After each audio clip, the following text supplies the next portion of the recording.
Меня зовут Ярослав. Мы с моим коллегой Евгением, который тоже здесь присутствует, представляем блокчейн-проект «Изограф» в Беларуси. У нас есть амбициозная задача знакомить людей с таким направлением, как разработка SaaS-графов и популяризация Web3, интернет на блокчейне. Чем он лучше, какие преимущества.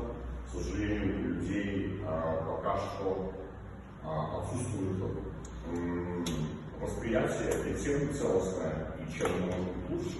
И у нас есть задача привлекать разработчиков в данную сферу, и для этого необходимы маркетинговые инструменты. Поэтому мы сейчас в творческих поисках, как эту задачу решать, и узнали про ваше замечательное сообщество. Вот Евгений раскопал про вас информацию, и мы здесь будем впитывать новые знания, как нам можно привлекать именно белорусских разработчиков в такую сферу, как разработка SaaS-графов. То есть это замена, по сути, классической клиент-серверной архитектуры в интернете на децентрализованную. И для того, чтобы знакомить людей с этим, нужен маркетинг, поэтому мы здесь и будем все впитывать, заводить сеть контактов и, соответственно, продолжать развитие в этом направлении. Кому интересно, будем рады. Вот у меня с маркетингом лучше, чем с этим, я сразу говорю.